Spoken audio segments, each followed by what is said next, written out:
حضرت حسین رضی اللہ تعالیٰ عنہ جن دنوں میں مکہ مکرمہ میں رہتے رہے،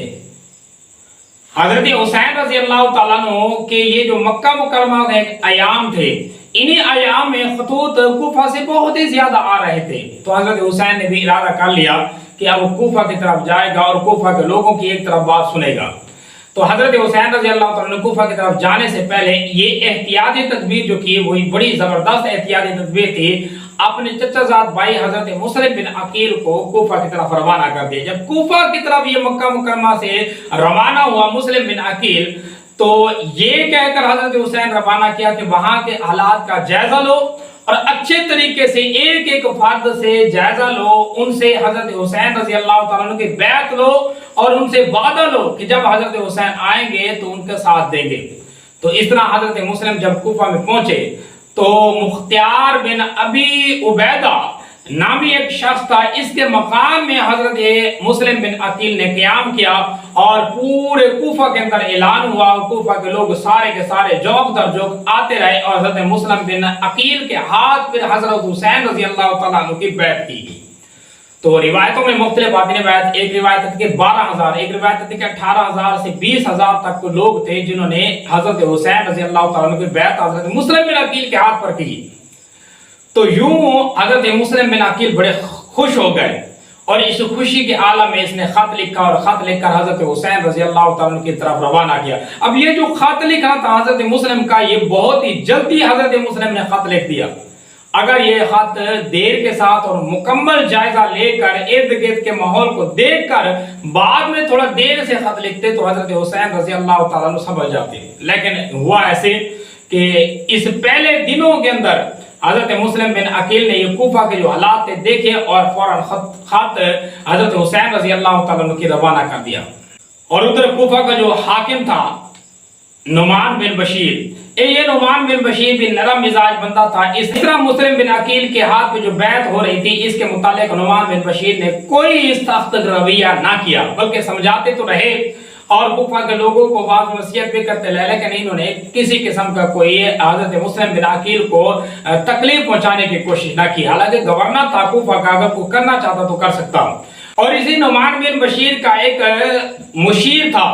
جس کا نام تھا عبداللہ بن مسلم حضرمی،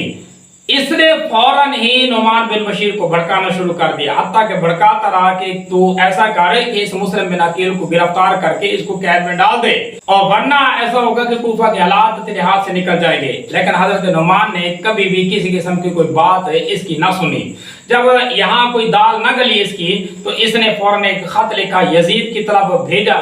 اور یہ خط میں یہ عبارت تھی کہ کوفہ کے حالات ناساز ہو رہے ہیں اور حضرت حسین رضی اللہ تعالیٰ عنہ کی بیعت عروج پر ہو رہی ہے۔ مسلم بن عقیل نے کافی کوفہ کے جو لوگ ہیں ان سے بیعت لے لیا اور حضرت حسین بھی کوفہ کی طرف آنے کے لیے تیار ہو چکے ہیں۔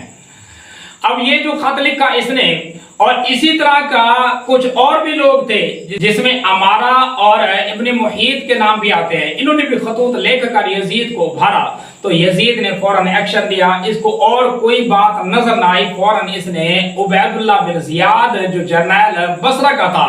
اس بصرہ کے والی کو اس نے خط لکھ کر یہ حکم دیا کہ بصرہ کی حکومت بھی تجھے دوں گا اور کوفہ کی حکومت بھی تیرے سپرد کرتا ہوں، فوراً اپنے بصرہ میں اپنا کوئی نائب مقرر کر اور کوفہ کی طرف جا، حضرت حسین رضی اللہ تعالیٰ عنہ آ رہے ہیں اور ان کے آنے سے پہلے کوفہ کے اقتدامات جو ہیں یہ اقدام سنبھال لے اور مسلم بن عقیل کو پکڑ لے۔ اس طرح کا جو خط تھا یزید نے لکھ کر بھیج دیا۔ یاد ہے یہ جو عبید اللہ بن زیاد ہے یہ یزید کا چچا زاد بھائی ہے،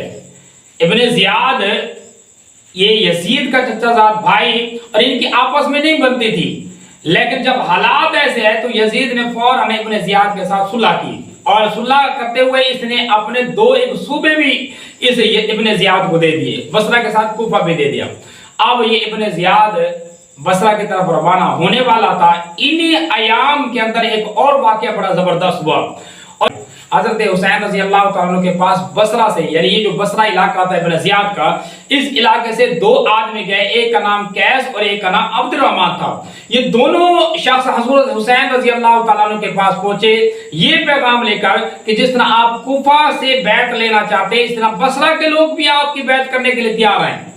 آپ بصرہ میں آ کے آئیں، لاکھوں کی تعداد میں لوگ آپ کے ہاتھ پہ بیعت کریں گے اور آپ کو اپنا حاکم تسلیم کرتے ہیں۔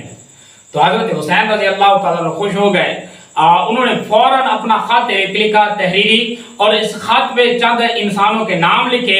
اور انہی دو قاصد جو تھے ان قاصدوں کو بھیج دیا بصرہ کی طرف کہ بصرہ کے جتنے بھی لوگ حضرت حسین رضی اللہ تعالیٰ عنہ کے بیعت کرنا چاہتے ہیں ان کو یہ خط دکھا دیں، حضرت حسین کا مہر لگی ہوئی، اور ان سے بیعت لینا شروع کر دیں۔ جب یہ دونوں شخص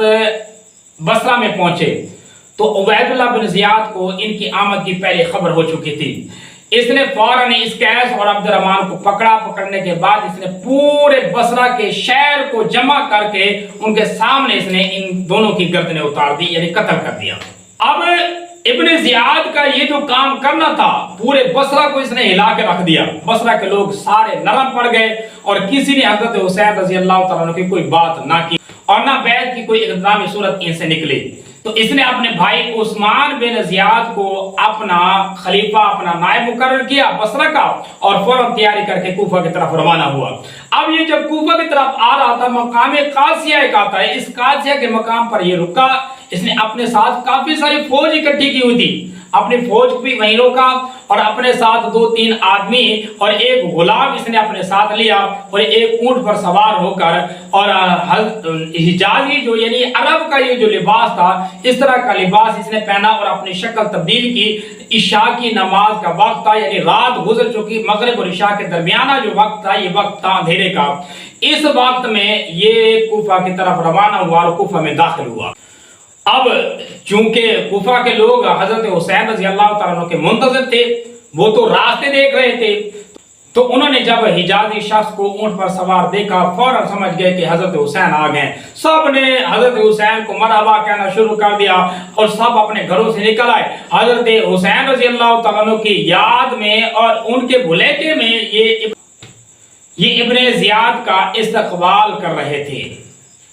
اب ابن زیاد خاموشی کی حالت میں چلتے گئے، اور یہ چلتا چلتا نعمان بن بشیر یعنی جو کوفہ کا گورنر ہاؤس تھا، اس گورنر ہاؤس کے دروازے تک پہنچ گیا، اور اس نے گورنر کا دروازہ کھڑکایا، اور دروازہ جب کھلا تو پھر اس نے اپنا لباس اتارا، اور کوفہ کے جو لوگ پیچھے آ رہے تھے ان کی طرف اس متوجہ ہوا، اور فوراً اس نے کہا کہ میں تمہیں دیکھ لوں گا، تمہارے حالات کو میں دیکھتا ہوں، اور اندر چلا گیا اور اس نے کنڈی بند کر لی۔ اب یہ جو حالات سامنے آئے اور یہ خبر حضرت مسلم بن عقیل رضی اللہ تعالیٰ عنہ کو بھی پہنچی، تو حضرت مسلم بن عقیل نے وہ مختار کا جو گھر تھا وہ چھوڑا، اور ایک ان کا محب تھا پکا سچا ہانی بن عروہ، اس کے گھر میں اپنا قیام کر لیا، اور یہ بات خفیہ رہ گئی، کسی کو کوئی پتہ نہیں تھا کہ حضرت مسلم بن عقیل کس کے گھر میں رہ رہے ہیں۔ اب یہ جو تھا ابن زیاد، اس ابن زیاد کو بڑی تکلیف ہوئی، اور اس نے اپنے جاسوس چھوڑے کہ کسی طریقے سے اس مسلم بن عقیل کو گرفتار کرے، لیکن جب گرفتار کرنے میں ناکام ہوا تو اس نے اور چال چلی۔ اس نے ایک اپنے غلام کو اس شرط پر، اس بات پر آمادہ کیا کہ اگر اس نے مسلم بن عقیل کا سراغ نکال لیا تو اس کو آزاد کر دے گا۔ اب یہ غلام کو اس نے 3000 اشرفیاں دی، اور ایک چال کے طور پر اس نے کوفہ کی مسجد میں بھیج دیا۔ کوفہ کی مسجد میں یہ بیٹھ گیا اور اس نے دیکھا کہ کون کون ایسے ہیں جو حضرت مسلم بن عقیل کے بارے میں باتیں کرتے ہیں۔ پھر ان کے قریب گیا اور ان کو کہا کہ حضرت مسلم بن عقیل کہاں ہیں، مجھے ان سے ملائے، میں ان کو لیے تحفہ لے کر آیا ہوں یہ اشرفیوں کا۔ تو اس طرح یہ ہانی بن عروہ تک پہنچا، اور ہانی بن عروہ اس کو لے کر مسلم بن عقیل تک پہنچے، اور مسلم بن عقیل نے جب یہ دیکھا اور اس نے اشرفیاں قبول بھی کر لیں، یہ جب واپس آیا اس نے سارا ماجرا ابن زیاد کو بتا دی۔ تو ابن زیاد کو جب پتہ چلا کہ حضرت مسلم بن عقیل یہ ہانی بن عروہ کے گھر میں قیام کر رہے ہیں، تو اس نے ایک پیغام بھیجا اور ہانی بن عروہ کو اپنے گھر میں بلایا۔